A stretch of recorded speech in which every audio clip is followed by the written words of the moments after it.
The leather was soft in his hands. That was the first thing Oscar Atkins noticed when he found the gloves beneath the counter of his Mercantile on a cold Tuesday morning in November of 1883. Buttersoft calfskin, pale as cream, stitched along the edges with small, careful loops of dark thread. They were not the gloves of a woman trying to survive the frontier. They were the gloves of a woman who had once lived somewhere else entirely, somewhere where things like gloves were chosen with care, where the stitching mattered, where softness was not a luxury but an expectation. He held them for 3 days. He told himself he was simply waiting for her to return.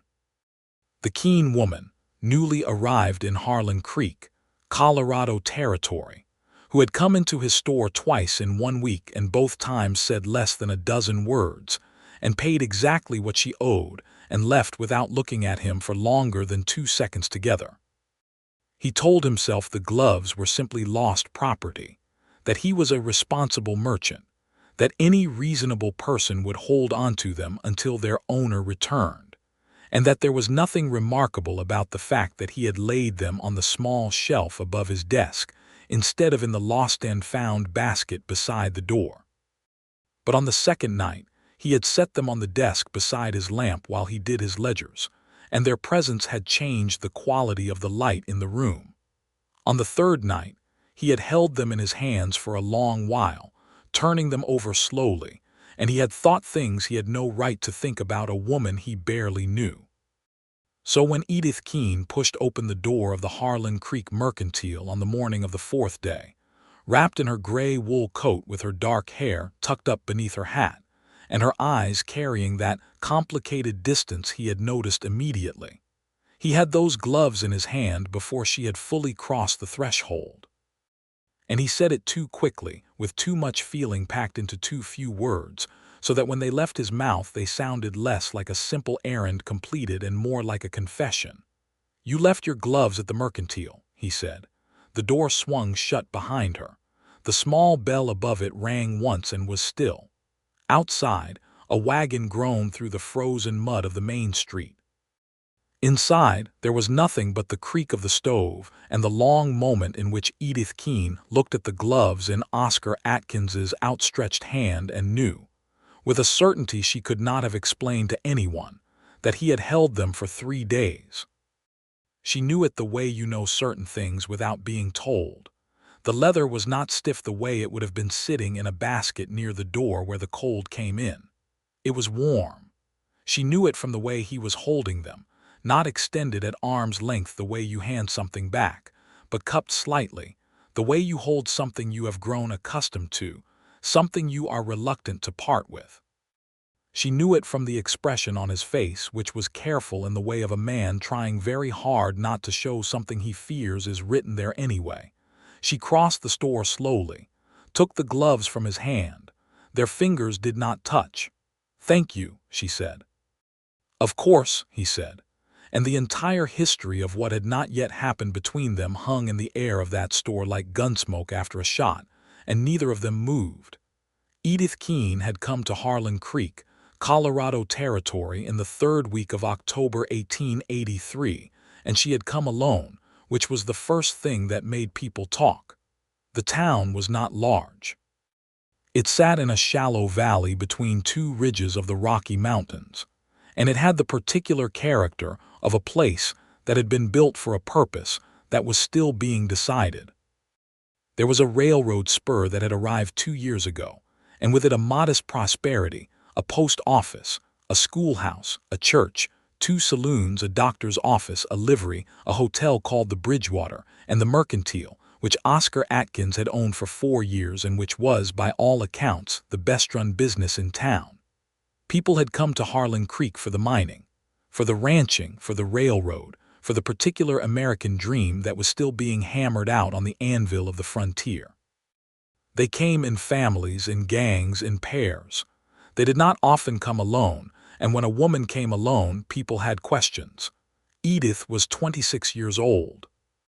She was from Chicago, originally, though she had spent the last 3 years in Denver, and the 3 years before that in a marriage that had ended in the worst way imaginable. Her husband, Robert Keene, had been a speculator with a charming manner and an absolute gift for accumulating debts he had no intention of repaying. He had died of a fever in the spring of 1882, leaving Edith with his name, the clothes on her back, and a staggering collection of creditors who were not interested in the distinction between her debts and his. She had spent a year in Denver selling everything she owned and working as a seamstress, and paying back as much of what was owed as she could manage. And then she had looked at a map of Colorado Territory and chosen Harlan Creek for no better reason than that it was far enough from Denver to feel like a different life. She had a small amount of savings. She had a trunk of clothes and a sewing kit. She had a plan, such as it was, to rent a room, find work as a seamstress or a schoolteacher or something else for which her education had prepared her, and build herself a life that did not depend on anyone else. It was a plan born of necessity and hardened into conviction by everything she had been through, and the conviction was real, even when it was lonely. She had no intention of letting any man into the life she was building. That intention had been considerably easier to maintain before she walked into the Harlan Creek Mercantile on her second day in town and met Oscar Atkins. He was 31 years old, which she learned later. He was tall, with the particular kind of lean that comes from working hard in a dry climate, and he had dark eyes and dark hair and hands that moved with precision when he worked, measuring out flour or counting coins, or writing in his ledger with a pen he held close to the tip, the way a man writes who learned to write in a place where space was limited and care was therefore required. He was not the most obviously handsome man she had ever seen, though he was certainly not difficult to look at. What he was, she noticed immediately, was watchful. He paid attention. He saw things. When she came in that second day to buy flour and salt and some thread and a small tin of lamp oil, he had noticed the quality of her coat and the particular darkness around her eyes that comes from not sleeping well, and the way she counted out her coins with the focused deliberateness of a person for whom money has become a matter of great concentration. He had not said anything about any of it. He had simply been kind and efficient and not intrusive, and he had given her correct change without making her ask for it, which had been the case in 2 shops in Denver where she had been taken advantage of and had not had the confidence to protest. She had left that first day thinking, he is a careful man. On the second visit she had forgotten her gloves. 3 days. She stood in his store on the 4th morning with those warm gloves in her hands, and she was fighting something. The warmth of them was almost unbearable. It was proof of something she had no use for, evidence of a tenderness she had specifically decided to live without. A careful man had held her gloves for 3 days because he had no good reason to part with them, and no good reason was the best reason of all, and she knew it, and she was frightened. "I have some new thread in," Oscar said. "Blue and a very good dark green if you do any sewing." He had remembered. She had bought thread on her first visit. "Thank you," she said again. "I might come back for that." She left. He watched her go.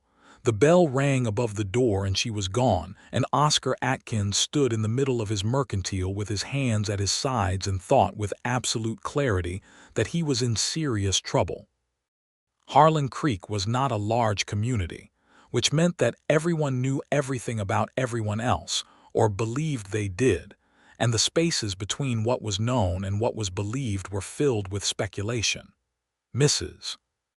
Clara Voss, who ran the Bridgewater Hotel and had been in Harlan Creek longer than almost anyone, had taken it upon herself within the first week to accumulate all available information about Edith Keene.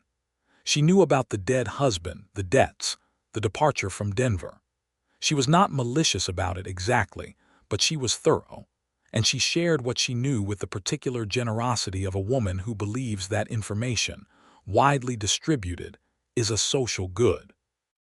What she shared reached Oscar through his friend and occasional drinking companion, Sheriff Dale Prout, who was a large, amiable man with a red beard and a genuine interest in the welfare of the people in his jurisdiction. Prout told Oscar what Clara Voss had told him, sitting on the bench outside the Mercantile one cold afternoon with their boots extended toward the pale November sun. "Widow," Prout said. "Dead husband. Came here to start over." Oscar said nothing. "Pretty woman," Prout said, with the studied neutrality of a man who is saying something more than it sounds like. "She's a customer," Oscar said. "Is that right?" Prout said.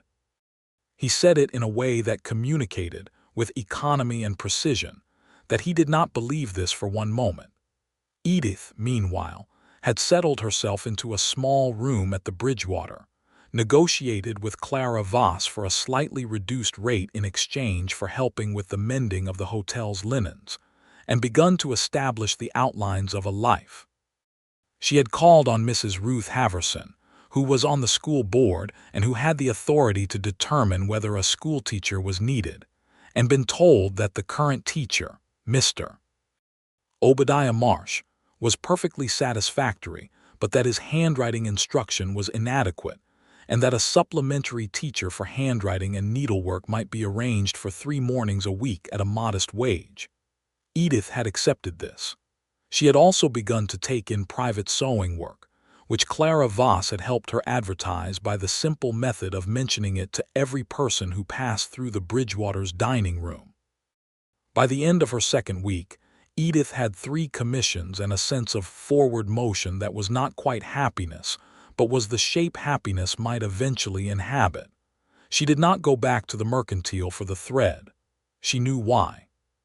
She also knew that she was being ridiculous, that a man holding a pair of gloves was not a declaration of anything, that warmth in leather was not evidence of anything except the proximity of a heat source, and that she was constructing an elaborate emotional architecture out of something that cost absolutely nothing and meant absolutely nothing, and that she should walk into that store and buy her thread and behave like a rational adult woman with practical needs and a sensible plan. She went on a Friday morning, exactly 1 week after the glove incident. She had spent the intervening time completing a commission for a new dress for Mabel Prout, the sheriff's wife, who was expecting her 3rd child and needed something that could accommodate the changes happening to her figure. And the dress was done, and Edith was pleased with it, and she felt, walking through the cold morning air of Harlan Creek's Main Street, the particular confidence that comes from having done a thing well. Oscar looked up when she came in. He was helping old Franklin Deems, who was somewhere north of 70 and purchased approximately the same things every week and required a great deal of patient assistance. And Oscar gave Edith a quick nod of acknowledgement and went back to helping Mr. Deems find the correct size of boot nails. Edith moved through the store to the notions section, which was along the left wall, and found the thread. Blue and a very good dark green, just as he had said. The green was particularly fine, a deep shade she had not seen in a store of this size, and she wondered briefly where he sourced it. She selected several colors, added some additional items she actually needed, and brought them to the counter just as old Mr. Deems was wrapping up his transaction and preparing to leave. The old man departed with a nod to Edith that managed to communicate both greeting and assessment in a single movement, and then it was just the 2 of them. Oscar tallied her items efficiently, called out each price, made a note in his ledger. "That's $1.12.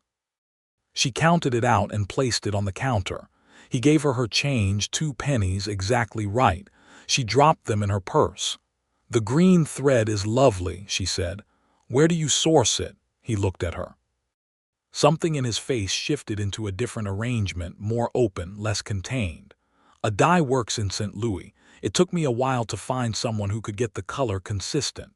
The first 3 shipments were all wrong." She was surprised. That was more than she had expected him to say. "You sought it out specifically." "There are women in this town who know the difference," he said. It seemed worth the trouble. She looked at him for a moment with an attention she had not permitted herself before, not the quick assessing glance that she used in the first 2 seconds to determine whether a person was safe, but the longer, more complicated kind of looking that meant she was actually interested. He did not look away. He had very dark eyes, and they were entirely still, and she had the unsettling sensation of being seen clearly by someone who was not afraid of what they were seeing. "Thank you for the gloves," she said, because she had not said anything adequate the last time. "I should have put them by the door," he said. "Why didn't you?" A pause. "I wasn't sure they'd be safe there." They both knew that was not entirely what he meant. The gloves would have been perfectly safe by the door. "Good day, Mr. Atkins," she said. "Good day, Miss Keene," he said, and she noticed he had learned she was a widow and had chosen Miss anyway, which was either an error or a kindness, and she thought it was probably the latter. She went home and sat at her sewing table for 20 minutes without touching anything. Harlan Creek in late November and into December of 1883 was a community in the particular state of consolidation that precedes winter on the frontier. People laid in their supplies, patched their roofs, settled their accounts, and drew their circles tighter around the centers of their lives. The cold came early that year, and it came seriously, and the mountains to the west turned white and bright on clear days and disappeared behind gray cloud banks on the many days that were not clear. Edith had established herself enough that she was beginning to be included in the social life of the town, which was modest but genuine. There were church suppers, organized by Ruth Haverson, and occasional evenings at the Bridgewater's dining room, where a small group of the town's more established citizens gathered for conversation. Edith went to these things carefully, not warmly. She was not cold to people exactly, but she had learned to maintain a particular distance that felt like reserve and was actually more like self-protection, and most people respected it because it was gracious even when it was careful. Oscar Atkins was at the first church supper she attended.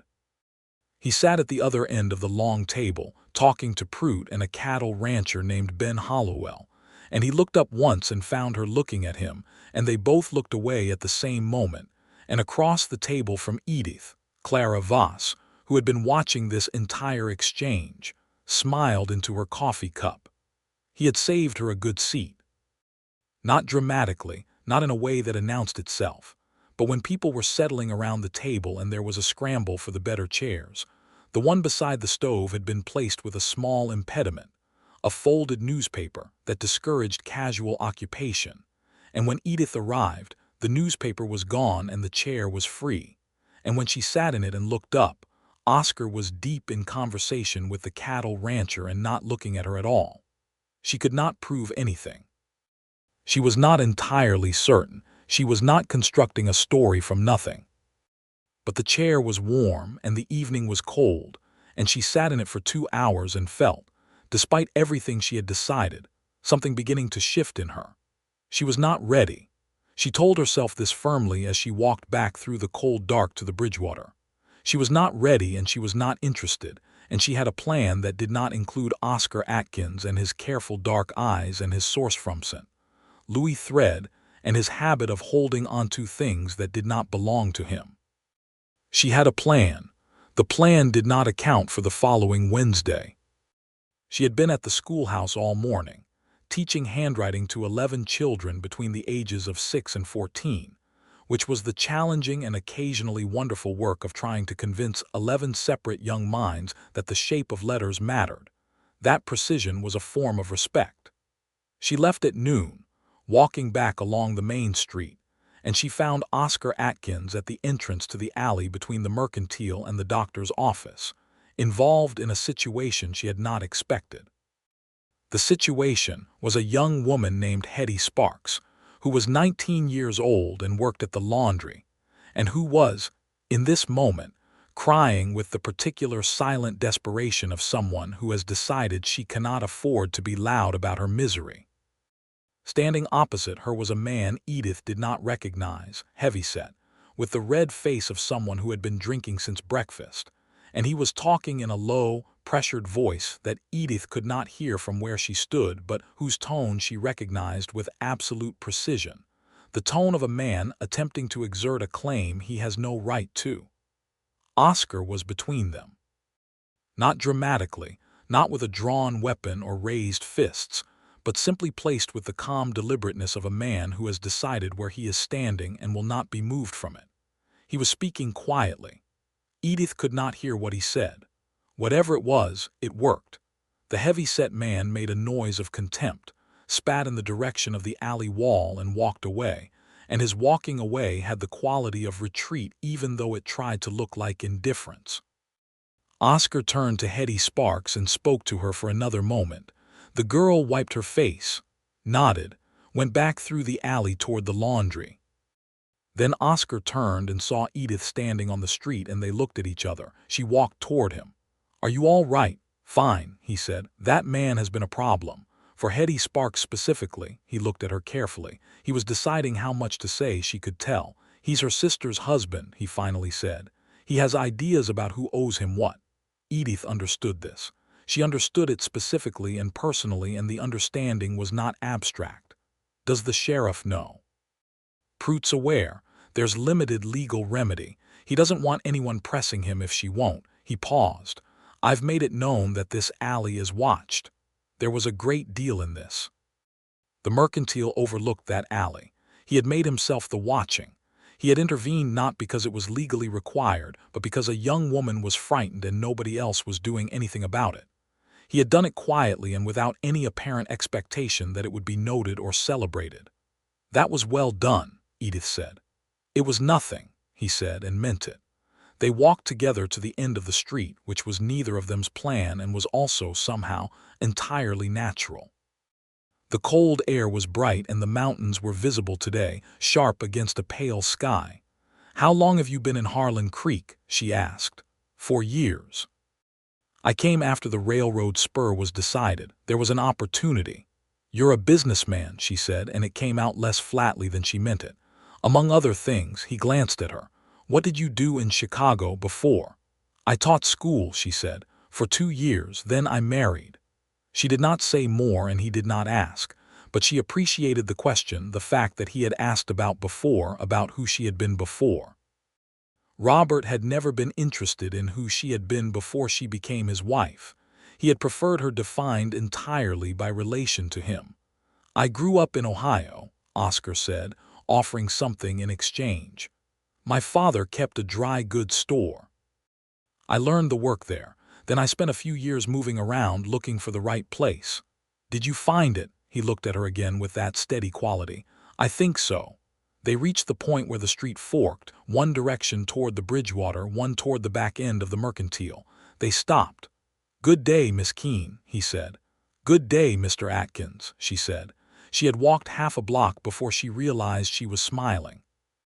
She stopped the smile with an effort that felt both necessary and vaguely absurd. December arrived with a ferocity that the more experienced residents of Harlan Creek described as the worst in 3 years, and the town pulled itself inward and became a small, warm island in a vast, cold world. The mountains were invisible for days at a time.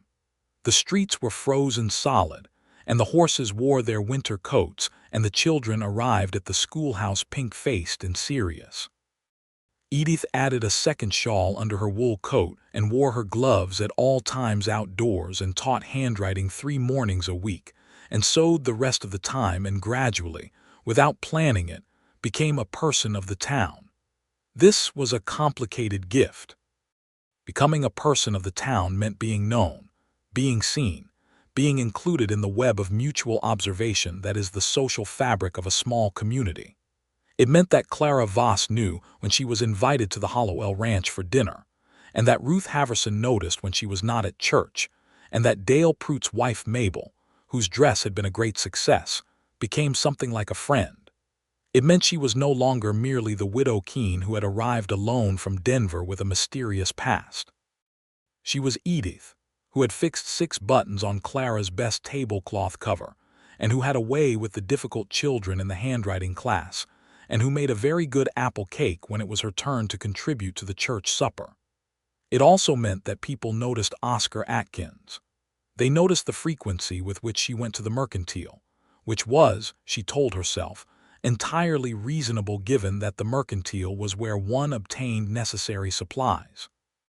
They noticed the length of time her transactions took, which was, she also told herself, a function of Oscar's thoroughness and the natural tendency of conversation to extend itself. They noticed the way he held the door for her specifically on the two occasions when they arrived at it simultaneously. They noticed the Christmas box. The Christmas box was something Oscar did every year, Clara Voss informed her.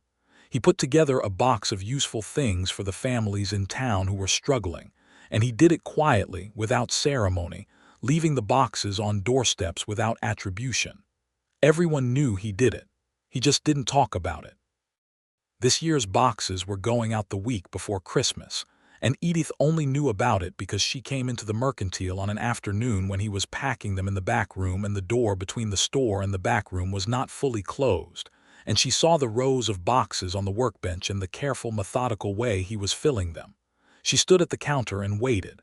After a moment he came through, wiping his hands on his apron. "Miss Keene, sorry to keep you waiting." "You weren't," she said. She hesitated. "Would you let me contribute?" He paused. "You don't have to do that." "I know I don't have to," she said. "I have some things I've been meaning to use that I haven't, and some I've made. Is there a family with young girls?" He looked at her with an expression she was coming to know as his particular combination of surprise and something warmer that he tried to keep contained. "The Garza family," he said. "2 girls, 5 and 8. Their father was hurt in a mining accident in September. It's been a hard fall." She made 3 small dresses in 4 days, working in the evenings by lamplight, and brought them to the Mercantile on the 22nd of December, folded in brown paper. She handed them over the counter without ceremony. Oscar took them and set them on the shelf behind him and said, "Thank you, Miss Keene," in a voice that was slightly lower than usual.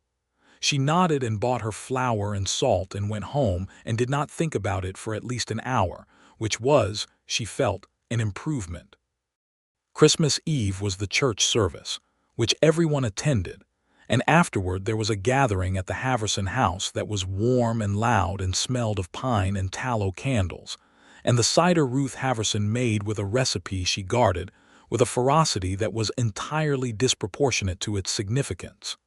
Edith went in her best dress, a dark blue wool she had spent 2 evenings pressing into perfect order. She had been in Harlan Creek for 9 weeks, and this was the first time she had felt precisely that she was in the right place on Christmas Eve, that the people around her were known to her and she to them. Oscar was there. He was in a good coat she had not seen before, charcoal gray, and he had taken some trouble with his hair, and he was standing with Prout and Hollowell near the fireplace and talking with the ease of men who know each other well. He saw her come in. He did not come over immediately. He waited 10 minutes, during which she spoke with Mabel Prout and admired the baby, who was 6 weeks old now and entirely unimpressed by Christmas, and drank some of Ruth Haverson's jealously guarded cider. Then he was beside her, quiet as snow, and she was not startled because she had been aware of his position in the room for the entire 10 minutes. "Merry Christmas, Miss Keene," he said. "Merry Christmas, Mr. Atkins," she said.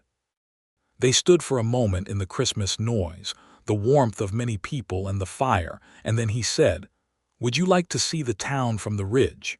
In about an hour, when it's full dark, you can see the lights of 6 ranches from up there." She looked at him. It was the most direct thing he had said to her. Not a transaction, not an accidental conjunction of circumstance, a request. "It's very cold," she said. "It is," he agreed. "All right," she said. They left quietly, separately by 2 minutes, which fooled no one who was paying attention, and everyone in the room was paying attention. They met at the bottom of the Haverson house's porch steps and walked together through the cold, clear night to the small ridge at the western edge of town, where the ground rose just enough to give a view over the valley, and she could see the lights. 6 sets of lights in the dark distances of the hills, warm yellow against the black and white of the winter landscape, each one a house, a family, a fire against the cold. "It's beautiful," she said, and meant it entirely. "This is why I stayed," he said. "I've been to a lot of places that look better in the daylight. This one looks best in the dark." She understood what he was saying. He was saying that the truth of a place, the real thing about it, was what you could see when everything unnecessary was stripped away. The lights in the dark were the essential part, the people keeping themselves warm, the small stubbornness of human habitation against the enormous cold. She had been looking for a place that had an essential part she could trust, and here was someone who had found it and recognized it and stayed. "I had a husband," she said. She did not know why she started there, except that she wanted to be truthful with him before anything else happened, and she could feel something approaching. "He was charming and irresponsible, and he died of a fever 18 months ago, leaving me with his debts and no resources. I spent a year paying those debts. I came here because I needed a fresh start and because I was finished with depending on anyone else for anything." He did not say he was sorry, which would have been automatic and therefore inadequate. He said that must have been exhausting. "It was," she said. "It still is sometimes, the habit of expecting disappointment." "I understand habits," he said. His voice was careful. "I was engaged to be married 8 years ago. She changed her mind 2 weeks before the wedding. I left Ohio about a month after that. There it was, something real offered in return." She looked at him and his face was composed but not closed, and she thought, "This is a man who has been hurt and has not allowed that hurt to make him cruel or closed, and that is rarer than it should be." 8 years is a long time," she said. "Have you been lonely?" "Yes," he said without hesitation. She turned back to the lights. Her breath made small clouds in the air. "I don't know how to not be afraid of this," she said, and the honesty of it frightened her as soon as it was out. "Neither do I," he said. "I've been holding your gloves for 3 days. I don't know what that tells you about my judgment." She laughed. It came out of her unexpectedly, real and full, not the careful social laugh she had been using for 9 weeks, but the actual thing.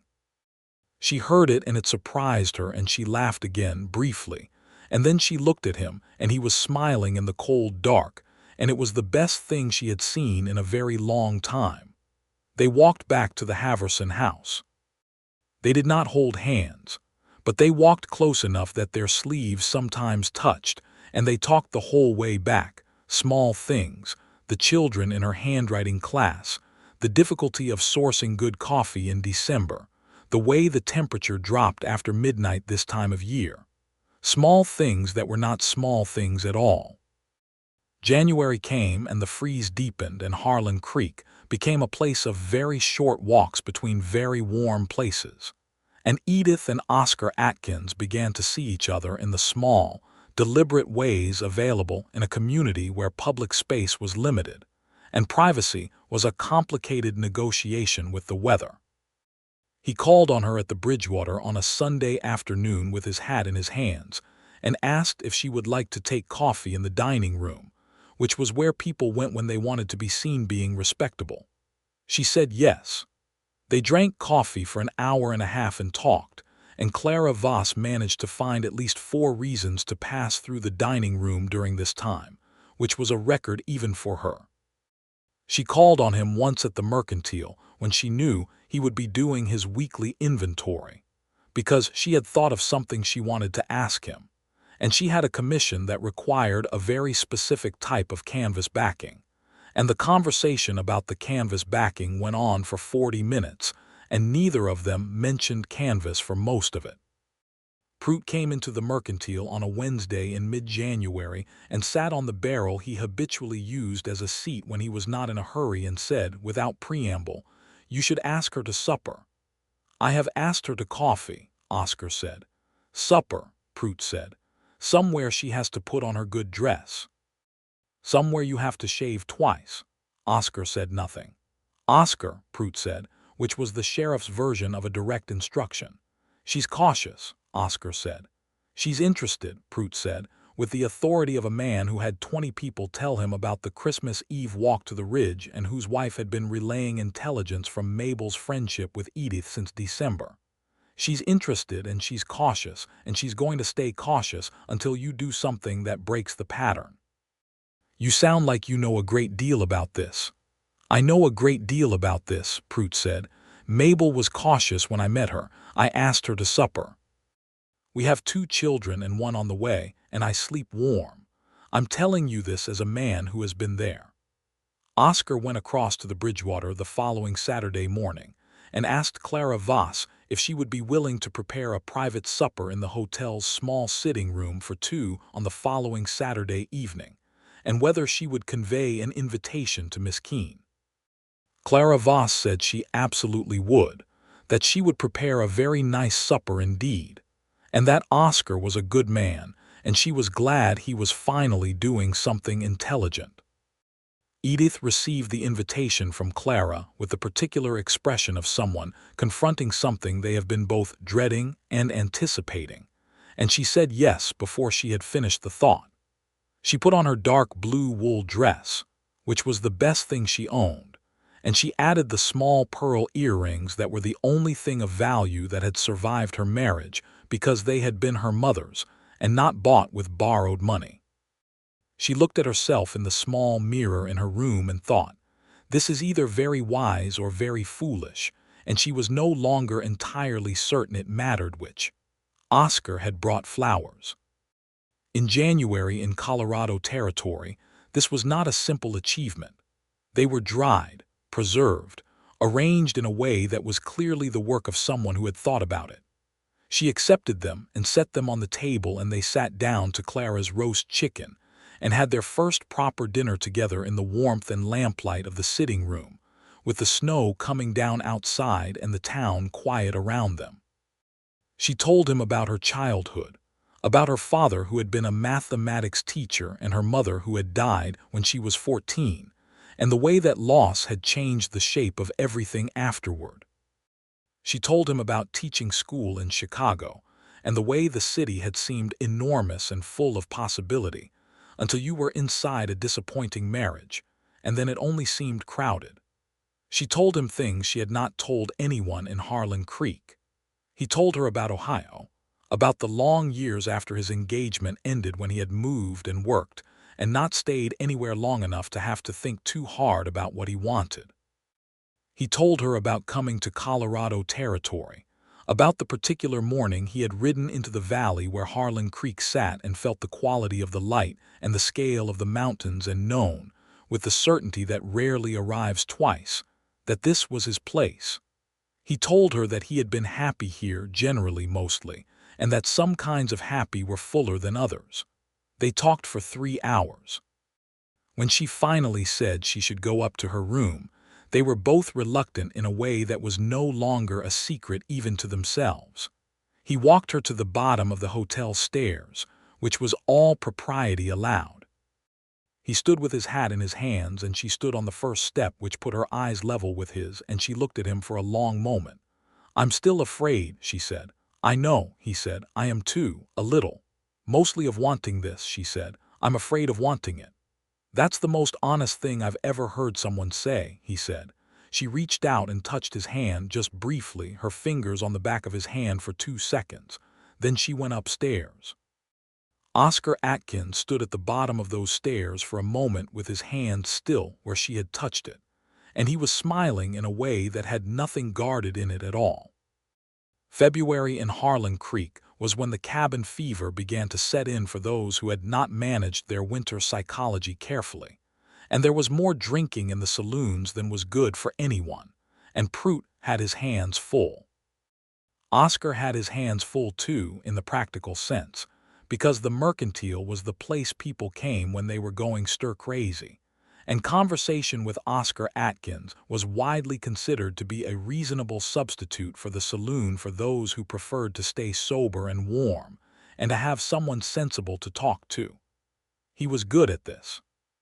He listened well, and he remembered what he was told, and he had an opinion when asked for one and not otherwise, which was the ideal quality in a person who serves as the social center of a community. Edith had begun to understand, watching him in this role, that his position in Harlan Creek was more complicated and more important than the simple commercial one it appeared. He was a point of stability. People trusted him the way they trust a well-built structure, not dramatically, not with speeches, but by leaning on it habitually and finding it consistently sound. He had built this over 4 years through the kind of patient, consistent goodness that does not draw attention to itself, because it is too busy being useful. She thought about the gloves. She had thought about them many times since December. She thought about what kind of person holds a pair of gloves for 3 days, not because they have any use for them, not with any obvious intention, but simply because parting with them feels like a loss they are not ready to accept. She knew herself to be a person who was careful with feeling, who had learned that lesson the hard way, and she knew that Oscar Atkins was also a person who was careful with feeling, and that this made the feelings harder to discount, not easier, because people who are careful with feeling do not feel carelessly. There was an afternoon in the second week of February when she came into the Mercantile and the store was empty and he was at the back of it, repairing a section of shelving with a carpenter's efficiency that was satisfying to watch, and she said, without planning to, "I think about you a great deal."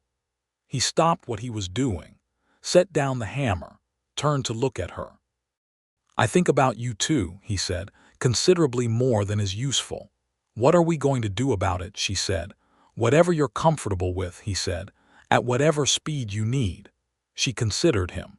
The afternoon light through the store's front window, the sawdust on his hands, the patience in his face that was entirely genuine.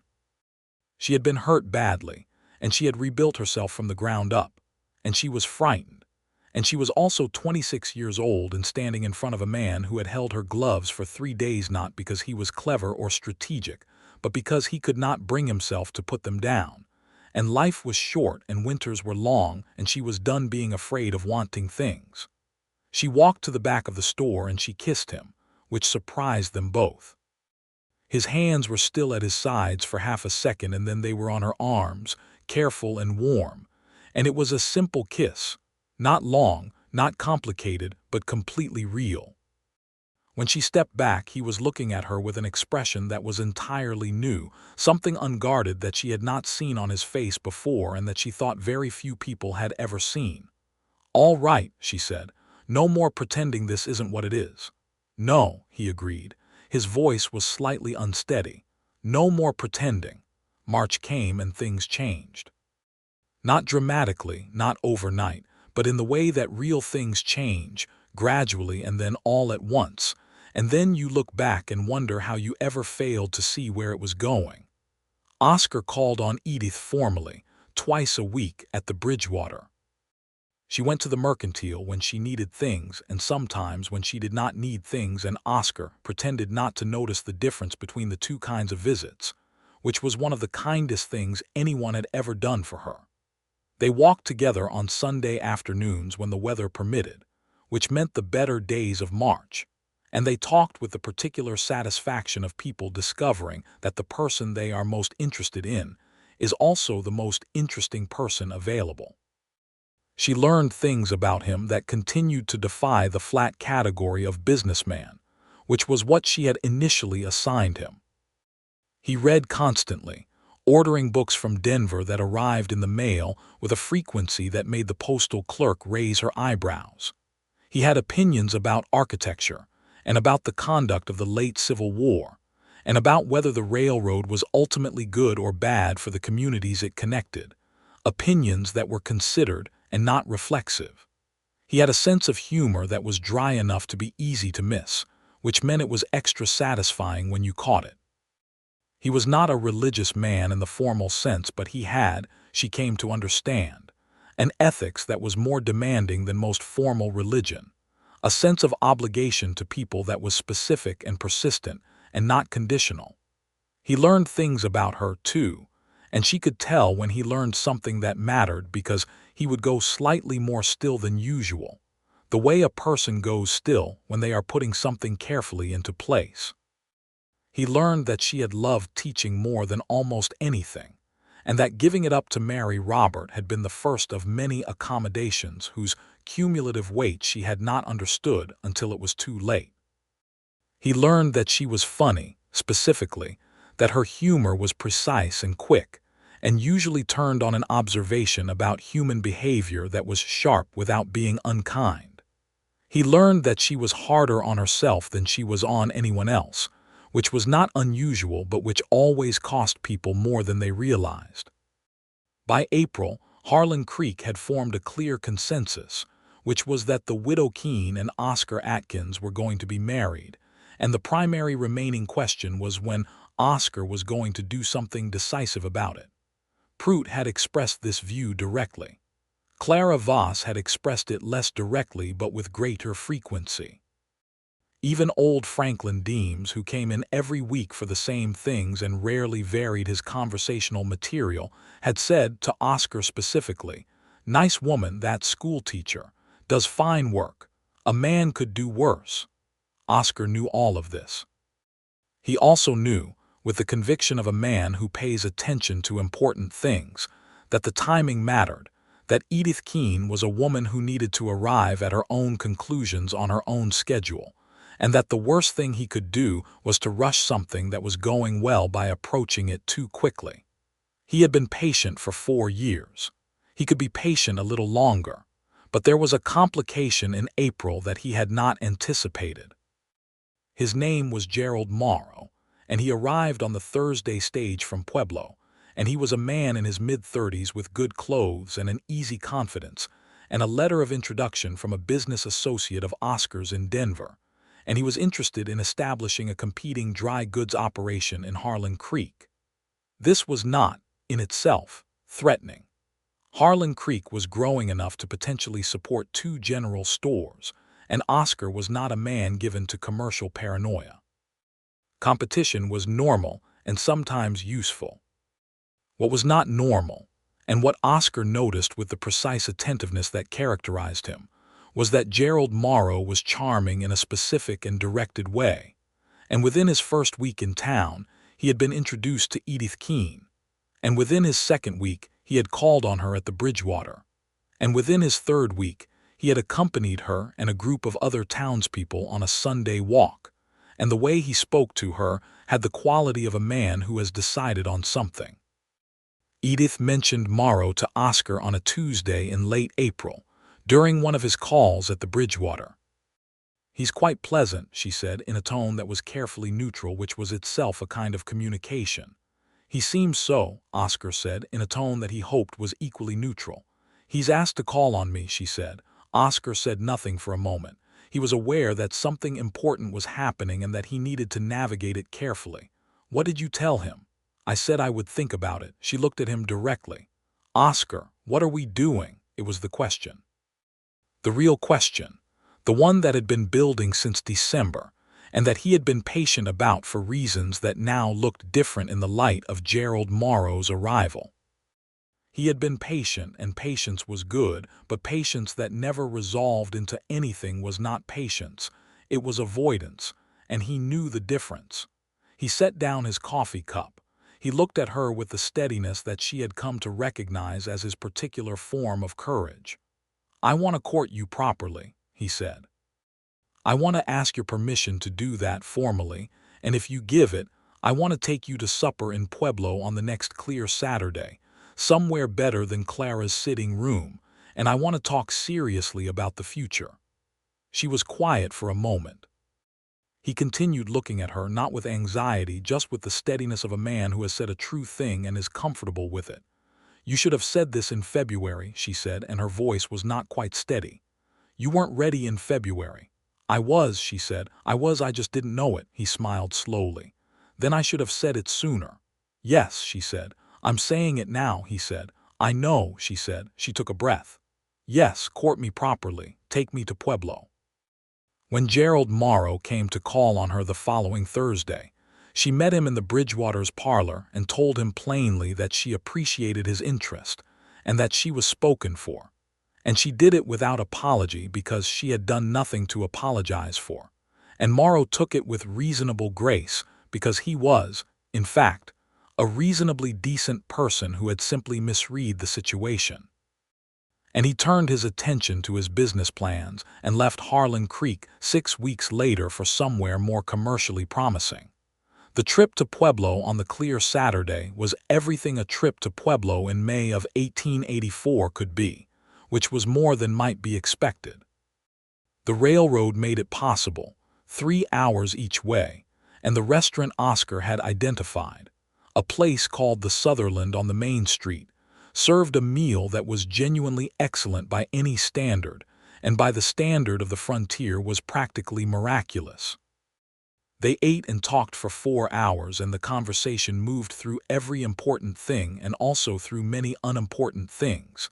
And on the train back in the long spring evening, with the mountains going gold in the setting sun, she put her hand in his and kept it there for the whole 3 hours.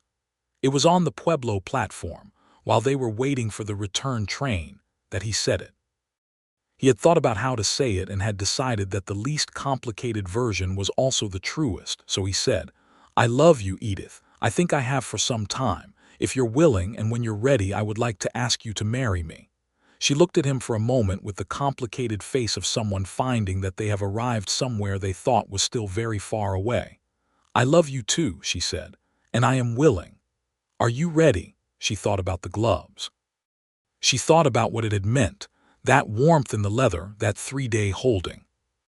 She thought about what it told her about who this man was, what kind of care he was capable of, what kind of attention he paid to things that mattered. She thought about being afraid of wanting things and about the particular waste of being afraid of what is already true. "Yes," she said, "I'm ready." He proposed formally at the Bridgewater sitting room the following Sunday, on one knee with a ring he had ordered from a jeweler in Denver, a simple gold band with a small garnet, and she said yes again, and Clara Voss, who had positioned herself in the hallway outside the sitting room door for reasons she did not explain, audibly exhaled. The wedding was set for June, which gave everyone enough time to do everything necessary and not enough time for anything to go wrong. Ruth Haverson organized it with the efficiency she brought to everything, and Mabel Prout, who had recovered from her 3rd child and was in excellent spirits, made a celebration of the planning. The church was small but well kept and smelled of pine and beeswax and the particular mineral quality of mountain air, and Edith wore a dress she made herself, the best work of her hands, ivory cotton with carefully worked lace at the collar that had taken her 4 evenings of close work by lamplight. She stood at the back of the church on the morning of the 14th of June, 1884, with Dale Prout at her side because she had no father or brother available, and she looked at Oscar at the front of the church, standing with the particular stillness of a man who is paying complete attention. And she felt the fear and she felt the love, and she decided, one last time, that the love was more true than the fear. The ceremony was performed by Reverend Ellis, who was a dry man with a good heart, and the vows were the traditional ones, which were adequate because they were honest. And when Reverend Ellis said Oscar might kiss his bride, Oscar kissed her in the way of a man who has been careful and patient for a long time, and is now in the very happy position of not being required to be either. Afterward, Clara Voss had organized a reception in the Bridgewater's dining room that was remarkable for a small frontier hotel, with cold chicken and pie, and flowers that Edith's students had contributed in bunches gathered from the hills above the valley. And there was dancing, because Ben Hollowell played the fiddle with surprising skill. And by the end of the evening the floor was crowded and the noise was considerable, and Edith stood with her new husband's hand in hers and watched her town celebrating and felt the particular warm fullness of someone who has arrived. Old Franklin Deems stopped beside her at one point, leaning on his cane. He looked from her to Oscar and back. "Good man," he said in his spare fashion. "Take care of each other." "We will," Edith said. They moved into Oscar's house, which was on the quieter eastern side of town, a solid wood frame house with 4 rooms and a good stove and a covered porch where, in the better months, you could sit in the evening and hear the creek that gave the town its name.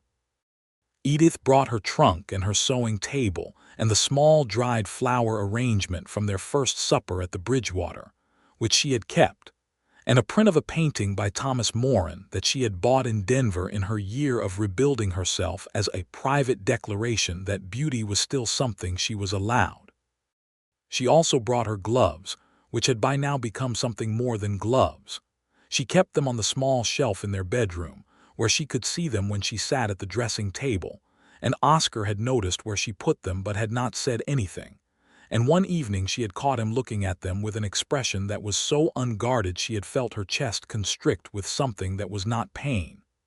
"I kept them for 3 days," he said, not looking away from the gloves. "I told myself I was being responsible." "I know," she said. "I knew the moment you handed them back." He looked at her. "How? They were warm," she said. "You'd been holding them." He was quiet for a moment. "Was that too strange?" "No," she said. "It was the most honest thing anyone had ever done for me, even if they didn't know they were doing it." She paused. "It told me something about you that I needed to know." "What did it tell you?" "That you hold on to things you care about," she said, "even when there's no rational reason, even when the practical thing would be to put them in the lost and found basket." He crossed the room to where she was sitting and he touched her face, just briefly, with the back of his hand. "I didn't want to put them in the lost and found basket," he said. "I know," she said. They had been married 4 months when Edith realized she was expecting. She sat with this knowledge alone for 3 days, which was perhaps an unconscious echo of a certain pattern, and then told Oscar on a Sunday morning over breakfast, without preamble, watching his face. His face did things she had not seen it do before, a rapid sequence of things, surprise and then a kind of overwhelming feeling that he did not manage to contain. And then he came around the table and she stood up and he held her for a long time without speaking. When he did speak, he said, "I have been so lucky." "We have," she said. "I especially," he said. "You had to decide to stay. I was just here." "You were not just here," she said, pulling back far enough to look at him. "You found the right thread from St. Louis. You watched the alley. You held a woman's gloves for 3 days because you couldn't put them down, and you were honest about what it meant when you handed them back, and that is not a small thing, Oscar. That is not nothing." He held her face in his hands and looked at her with everything he had. "No," he said. "It was not nothing." Winter came again, the second winter, and Edith taught handwriting 3 mornings a week until the end of November, when the baby was getting close enough that the walk to the schoolhouse required more calculation than she was inclined to give it. And she stayed home and sewed and baked and received visitors, and felt the particular mammal comfort of being inside and warm and preparing for something important. The baby arrived on a cold morning in December, with Mabel Pruitt's assistance and that of Mrs. Rodriguez, the midwife who lived at the edge of town and who had delivered more children in this valley than anyone could count. Oscar was in the parlor, which was the custom, and he was very poor at waiting, which Clara Voss had predicted, and which resulted in him rearranging the parlor furniture twice before Pruitt arrived to sit with him and keep him from doing it a 3rd time. The baby was a boy. He came into the world with considerable noise and an immediate air of having opinions, and when Mabel brought Oscar in to meet him, he stood beside the bed where Edith was holding their son, and he was very still in the way of a man who has arrived at the absolute center of something. "What shall we call him?" Edith asked. He looked at her. "I've been thinking about Daniel," he said. "My grandfather's name." "Daniel Atkins," she said, testing it. The baby yawned, entirely indifferent to his own naming. "It suits him." "Does it? He looks like a person with opinions. Daniel is a good name for a person with opinions." Oscar laughed, which startled the baby, who expressed this with some volume. Oscar apologized to his son, which also made Edith laugh, and the room was full of laughing in the lamplight of that cold December morning. Daniel grew. This is what babies do, and Daniel did it with particular thoroughness, converting the Atkins household from its former orderly configuration into the beautiful chaos of a house with a small and determined person in it. Edith discovered that motherhood, which she had thought of as one thing, was in fact approximately 40 different things, some of which she was immediately good at, and some of which required a period of adjustment. And she navigated this with the same precision she brought to her sewing and her teaching, treating each challenge as a practical problem to be solved rather than a personal failing to be catalogued. Oscar was, in this as in most things, careful and consistent and deeply devoted. He rearranged the Mercantile's hours slightly so that he could come home in the middle of the day. He had strong opinions about the baby's sleep schedule that turned out to be largely correct. He read to Daniel from a very early age, which Edith had argued was too early and which she came to believe. Watching Daniel's attentiveness at 6 months to the sound of his father's voice was not early at all. The spring of 1885 brought warmth and new things. Harlan Creek was growing. A second church had been established. The school had expanded, and there were now 2 doctors in the small doctor's building where before there had been one. There was talk of a proper bank and of a second hotel. Edith's reputation as a seamstress had grown considerably, and she was turning down as much work as she accepted, which was a pleasantly comfortable position to be in. She had hired a young woman named Carrie Denton, who was 17 and skilled and hungry to learn, to help her with the simpler commissions, and was teaching her the finer work in the same careful way she had once taught handwriting. She had also talked to Ruth Haverson about returning to the schoolhouse, not for 3 mornings a week but for full days, and Ruth had said that the school board would be very glad to have her, and that the question of what to do with Mr. Marsh, who was in fact perfectly satisfactory at everything except handwriting and needlework, would resolve itself because Mr. Marsh was planning to leave in the autumn anyway to move to Denver.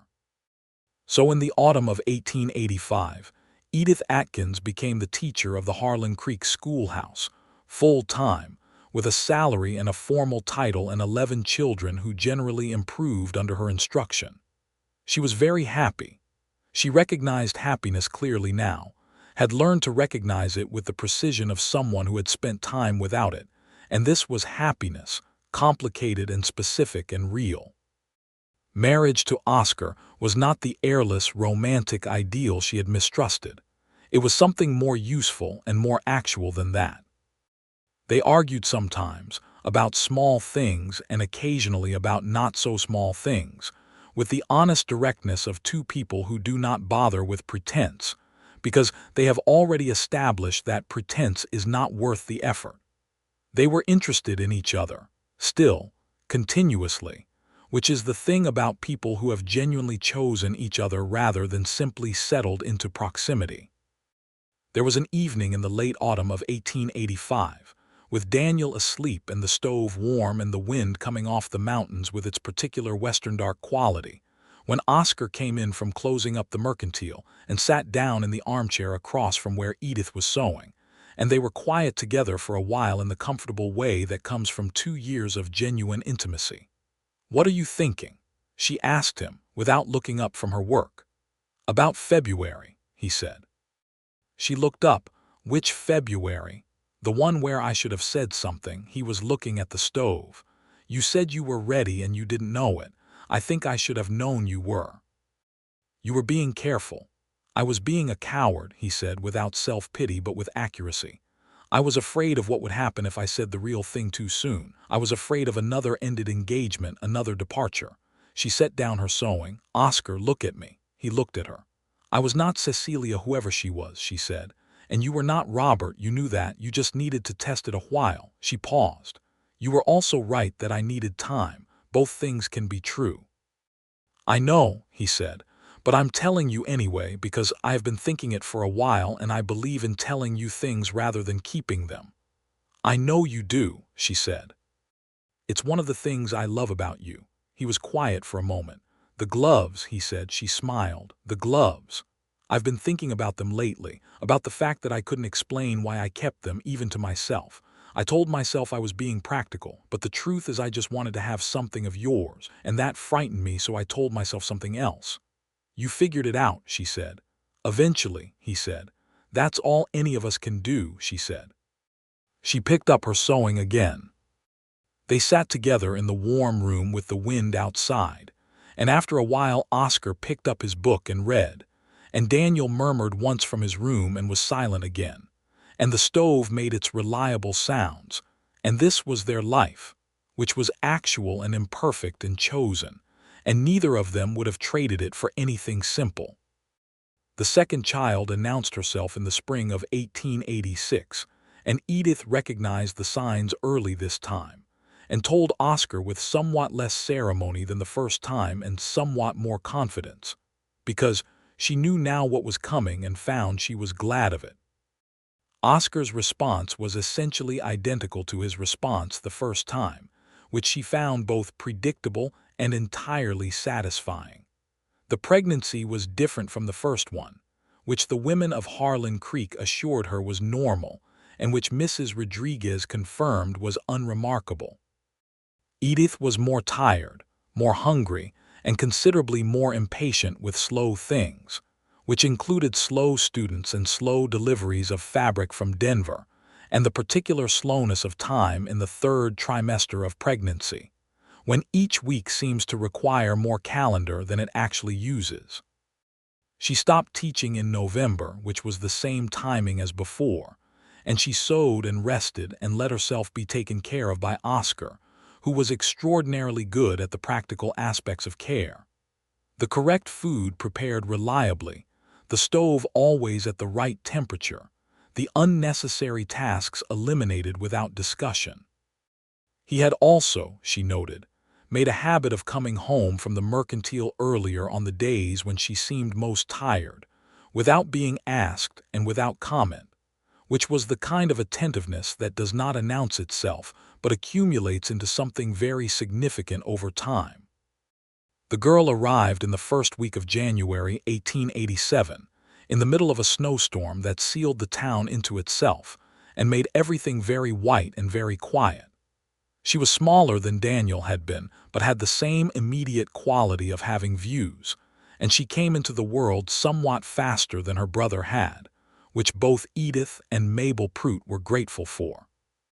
They named her Clara, which was partly for Clara Voss, who had been the first person to give Edith a sense of belonging in Harlan Creek, and partly because Clara was a name that sounded clear and direct and capable, which seemed appropriate for a girl who had announced herself with considerable energy. Clara Voss herself received this honor with an emotion she expressed by becoming very brisk and immediately practical, ordering 2 new dresses from Edith's commission book for baby Clara and a somewhat excessive amount of new linen from Oscar's Mercantile, and by coming to the house every other day for the first month to help with Daniel, who was 2 years old and deeply uncertain about the new arrangement. Daniel adjusted. Children do, when the adjustment is handled with patience, and Oscar was very patient with Daniel, taking him to the Mercantile on Saturday mornings and letting him assist with small tasks, and talking to him about the baby with an honesty calibrated carefully to what a 2-year-old can hold. By April, Daniel had decided that Clara was, on balance, an acceptable addition to the household, particularly now that she had become capable of looking at him, which he found gratifying. Life in Harlan Creek, by the spring of 1887, was full. Edith returned to teaching in September, with Clara in the care of Carrie Denton, who had become skilled enough at sewing to manage the business largely on her own, and who had also formed a strong attachment to the Atkins children. The school had grown to 16 students, and there was talk of a second teacher, and Edith was involved in the discussions about who should be hired, which was a measure of how far she had come from the widow who had arrived alone from Denver 4 years ago. Oscar had expanded the Mercantile, added a second room and better storage, and had taken on a young man named Tom Ellery as an assistant, which freed Oscar to do more of the sourcing and ordering and less of the day-to-day operation. He was still the center of the commercial life of the town, but he was also becoming involved in its civic life in ways that suited him, on the committee that was discussing the new bank, in the discussions about the possible extension of the railroad line, in the conversations about water rights that were beginning to define the political life of the territory in ways that would only grow more significant. Prout was re-elected sheriff in the autumn of 1887, which nobody was surprised by, and he celebrated by hosting a supper at his house that was the largest social event of the season. Edith and Oscar went, and Daniel came for the first hour and then went home with Carrie, and Clara slept through the entire evening in the small room that Mabel had set up for exactly this purpose, and Edith danced with Oscar for the first time since their wedding night to Ben Hollowell's fiddle, and he was a better dancer than she had expected, which she told him. "I learned in Ohio," he said. "Before the engagement, I was briefly very sociable." "What happened after the engagement?" "I became significantly less sociable," he said, turning her smoothly. "I am apparently sociable again." "You are," she agreed. "You've been sociable for years." "I've been comfortable," he said. "That's different. This is sociable." He glanced around the room at the people who were their people, the town that was their town. "This is what you do to a person."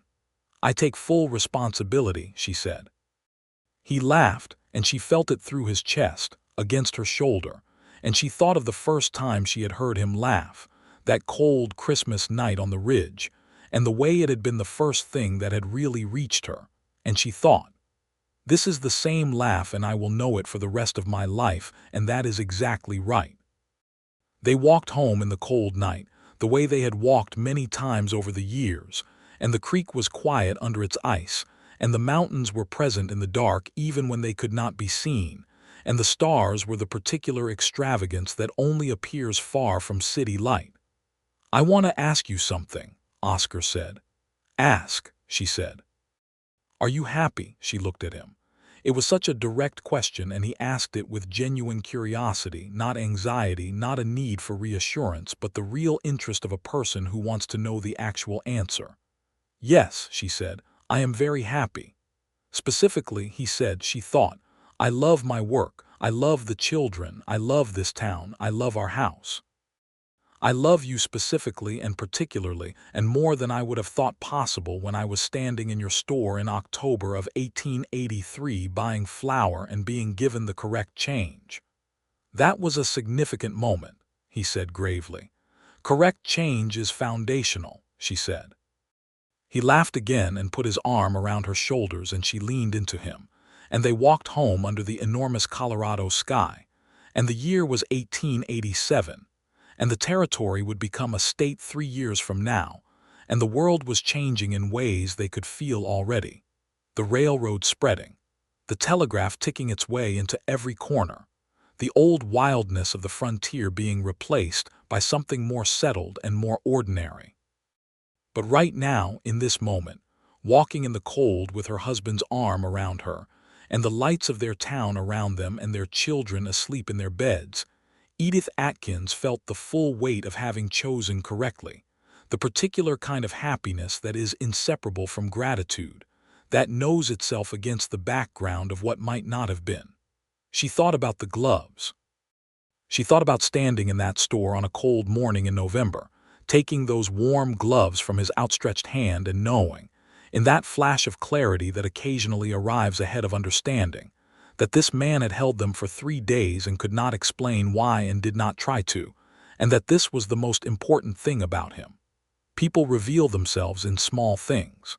The large gestures are easy to manufacture and easy to misread.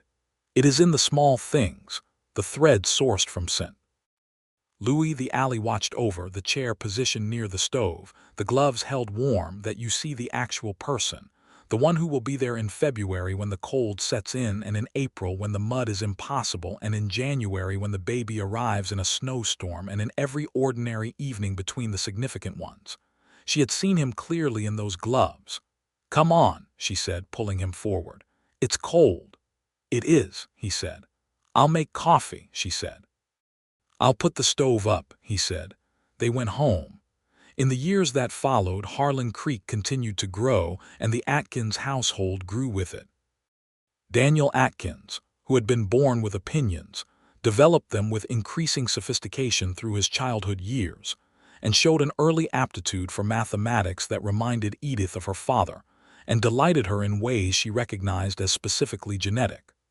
Clara Atkins, who had been born clear and direct and capable, proved to be all of these things, and additionally possessed of a stubbornness that tested both her parents and was, Edith admitted in private, clearly inherited from herself.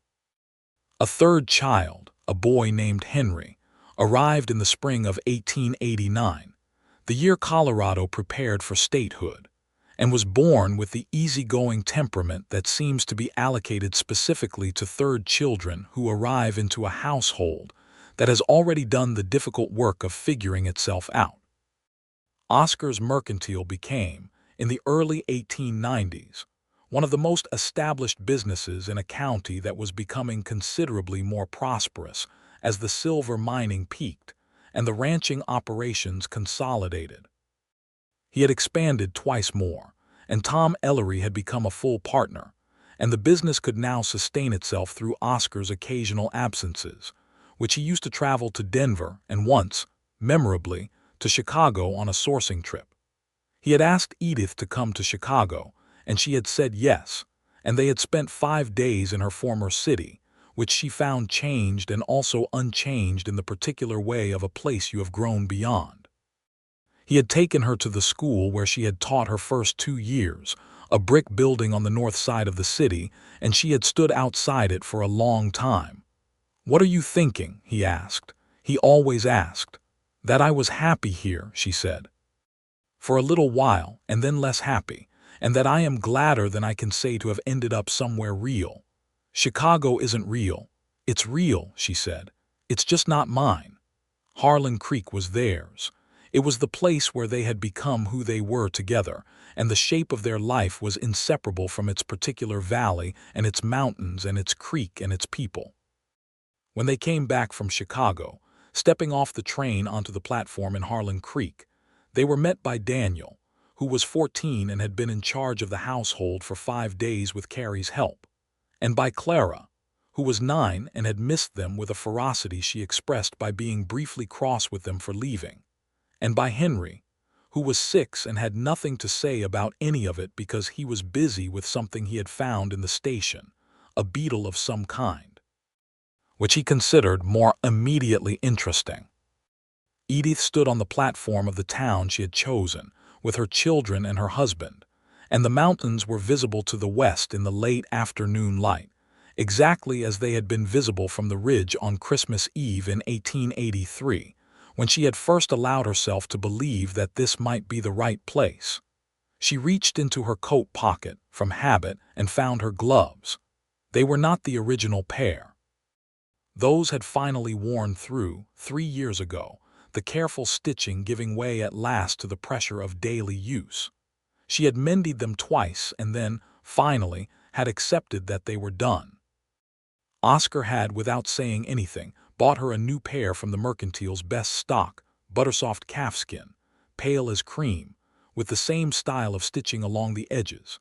He had left them on the shelf in their bedroom where the original pair had always sat, and she had found them on a Tuesday morning, and had stood holding them for a long time before she had gone downstairs and found him at breakfast and said nothing, but sat beside him and taken his hand. The new gloves were good gloves. She wore them every day in the cold months and took care of them because they were a gift from a careful man, and the careful man was hers. "Ready," Oscar said beside her, with Daniel already arguing with Clara about something and Henry examining his beetle with scientific concentration. "Yes," Edith said. "Home," he said. "Home," she agreed. They walked through Harlan Creek together, the 5 of them, through the town that was theirs, on the main street where the Mercantile sign still bore Oscar's name, and where the schoolhouse at the far end was where Edith had spent 10 years now shaping the handwriting and the confidence of the valley's children. Clara Voss waved from the Bridgewater doorway, older now but unchanged in her fundamental interest in everything. Pruitt's deputy, because Pruitt had retired 2 years ago to a well-earned rest, nodded from the door of the sheriff's office. The mountains were present in the west, enormous and indifferent and beautiful. Edith had come to this town in the 3rd week of October 1883, alone, afraid, determined to depend on no one. She had been right. She had come to think about the determination. She had been wrong about the alone part, or rather she had not understood yet what it meant to depend on someone who was worth depending on, what it meant to choose and be chosen by someone who would hold your gloves for 3 days, not because he was calculating anything, but because he simply could not put them down. She had learned the difference. She had learned it slowly, and with the kind of caution appropriate to someone who has been hurt, and she had learned it fully, because Oscar Atkins was patient and honest and had not required her to learn it on any schedule but her own. She had built her life on solid ground, not the borrowed ground of another person's definition, but the actual ground of a place and a person, and a work she had chosen. She reached for Oscar's hand as they walked. He took it without looking, without adjusting his stride, with the completeness of someone receiving something they have been waiting for long enough that it now feels like it was always there.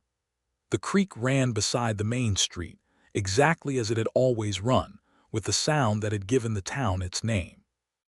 The children were ahead of them, Daniel still arguing, Clara responding with the precision she had inherited from her mother, Henry walking serenely in the middle carrying his beetle in cupped hands, unconcerned with the argument because he was interested in the beetle.